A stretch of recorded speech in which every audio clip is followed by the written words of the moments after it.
राम राम, जय हिंद। जब हम एसएससी के किसी भी एग्ज़ाम की बात करते हैं, देखो यूपीएससी की बात हम यहाँ पे नहीं करेंगे। और मेरी वीडियो जरा तुम लोगों के पास जब टाइम हुआ करे ना तो ये पूरी देख लिया करो। इससे तुम्हारा जो कोर्स जो तुम कवर कर रहे हो उसमें तो कोई हेल्प नहीं मिलेगी, लेकिन तुम कंफ्यूज नहीं होगे, तुम डायरेक्शन तुम्हें एक मिल जाएगी। और आज के टाइम पे डायरेक्शन मिलना ही जरूरी है।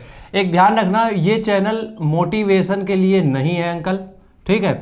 ये चैनल सिर्फ है जो तुम्हारे पास जो नॉलेज है आजकल की जो है, जो हमें थोड़ा सा नॉलेज हो गया है पहले पढ़ा पढ़ा के, ऑनलाइन में हम 5 साल से हमें पता है क्या चल रहा है यहाँ पे, अंदर की चीज़ें भी पता है क्योंकि हम एक कंपनी के साथ जुड़े भी थे जो कि थी अनअकैडमी। तो हमें पता था जो संस्थाएं हैं वो किस तरीके से काम करती हैं, उनका मोटिव सिर्फ होता है बैंक बैलेंस बढ़ाना, ठीक है। चलो, तो यूपीएससी की जब बात हम करते हैं और एसएससी की बात करते हैं, देखो एसएससी जो है ये तुम्हें मिनिमम 24 महीने तो तुम्हें लेगा तुमसे, मतलब घसीट के तुमसे 24 महीने लेगा, और फिर दम भर वाला 24 महीना, ठीक है। तो उसका तो कोई अल्टरनेटिव नहीं है क्योंकि सिलेबस उतना है। लेकिन तुम एसएससी की जब बात करते हो तो कोई भी नौकरी हो एसएससी की 6 महीने में क्रैक की जा सकती है। कोई भी जॉब हो एसएससी से, कोई भी हो, 10+2 हो, मैट्रिक लेवल की हो या फिर ग्रेजुएशन लेवल की हो, किसी भी लेवल की नौकरी एसएससी की 6 महीने में क्रैक की जा सकती है। एक चीज़ समझाते हैं, 1 मिनट रुक के थोड़ा सा, ठीक है। वीडियो को एकदम रॉ रखते हैं तो ताकि तुम लोगों के साथ कनेक्टिविटी बढ़िया बनी रहे।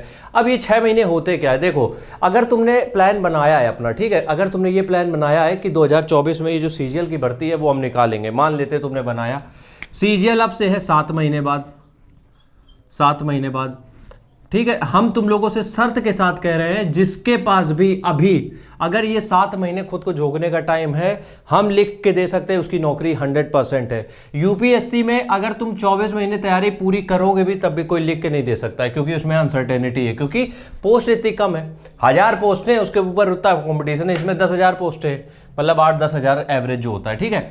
तो सीजीएल में जो तुम्हें 7 महीने हैं, अगर तुमने इसमें 7 महीने में 8 घंटे डेली के दे दिए, तुम यकीन मानो कोई तुम्हें रोक नहीं सकता है सिलेक्शन के लिए। बस दिक्कत क्या होती है, हमने एक वीडियो में पहले बोल दिया था कि 24 घंटे की पढ़ाई, तो इतने मंद बुद्धि पढ़े हम, क्या बताएं, हम सच बता रहे, कुछ कमेंट को पढ़ के हमें समझ में आ जाता है किस लिए इनका सिलेक्शन नहीं हो रहा है, ठीक है।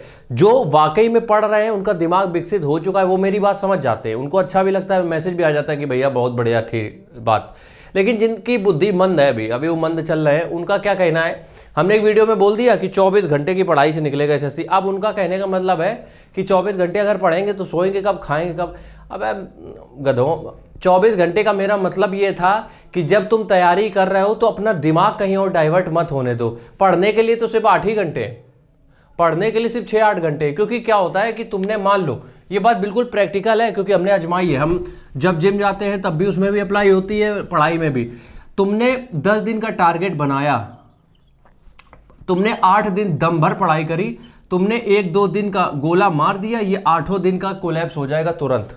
तुरंत नहीं, मतलब धीरे धीरे कोलैप्स हो जाएगा। जैसे कि हम लोग बॉडी बिल्डिंग में बोलते हैं, अगर तुमने 6 महीने बॉडी बनाई, 3 महीने के लिए छोड़ दी, वो वापस 0 पे आ जाते हो। इसलिए इस चीज़ के लिए हम बताते हैं कि 24 घंटे पढ़ना पड़ेगा। कि यार देखो पूरी जिंदगी तो मांगता नहीं है, 7 महीने की बात होती है, तो 7 महीने अपने आप को उस जोन में रखो। मेरा कहने का मतलब ये होता है, मैं ये नहीं कह रहा कि हम दिन भर किताबें खोले रहो, नहीं, हम चाहते हैं 7 महीने तुम उस जोन में रहो जहां पे तुम्हें ऐसा लगे कि हाँ तुम वाकई में तैयारी कर रहे हो किसी एग्जाम के लिए। अब 7 महीने तुम दे तो रहे हो, लेकिन ये दे रहे हो तुम पार्ट टाइम में, कि यार दोस्तों से बोल दिया कि भाई पढ़ के फिर चलेंगे कहीं घूमने या ये करेंगे, 7 महीने के लिए छोड़ दो सब कुछ, क्या दिक्कत है। 7 महीने ही, और तुमने देखा होगा ना, अभी 21 साल में भी सिलेक्शन हो जाता है, 32 साल में भी हो जाता है। 21 वाला कम मैच्योर होता है, 32 वाला बिल्कुल मैच्योर हो चुका होता है, या फिर 32 साल जिसकी एज है वो कहीं और जॉब कर रहा होता है, फिर भी कैसे सिलेक्शन हो जाता है, क्योंकि वो अपना एक टाइम जो होता है 6 से 8 महीने का, वो प्रॉपर इस एग्जाम में झोंक देते हैं। और यकीन मानो हर उस आदमी का सिलेक्शन होगा जिसने 7 महीने कंसिस्टेंट होकर 6-8 घंटे पढ़ाई कर ली, बस। लेकिन बस बात हम फिर वही कहेंगे, 24 घंटे तुम्हें इस एग्जाम के अराउंड इन्वॉल्व रहना पड़ेगा, खुद को इवॉल्व करना पड़ेगा इसी एग्जाम के अराउंड। क्योंकि क्या होता है कि जब हम किसी भी तैयारी में होते हैं, तो अब जैसे हम देखो, मेरा पर्सनल जो फेवरेट शौक था मेरा, वो था बॉडी बिल्डिंग, किसी वजह से हमें छोड़ना पड़ा। 24 घंटे की होती है वो बॉडी बिल्डिंग, 24 घंटे की। अब इसका मतलब ये नहीं कि 24 घंटे जिम में पड़े रहते, नहीं, डाइट, नींद, बाकी जो रिकवरी होती है, सप्लीमेंटेशन होता है, और बॉडी बिल्ड मतलब जिम होता है, सब कुछ मर्ज हो के एक प्लेयर तैयार होता है, खिलाड़ी तैयार होता है, ठीक है। इसी तरीके पढ़ाई में एक एस्पिरेंट तभी जाके सिलेक्ट होता है जब वो अपने आप को इस तरीके से इवॉल्व करता है। तो ये बाकी तुम्हारे हाथ में है। और बाकी जिन मंद को अभी भी नहीं समझ में आया कि 24 घंटे पढ़ना है, तो तुम लोग पढ़ो, जो मनो करो। राम राम, जय हिंद।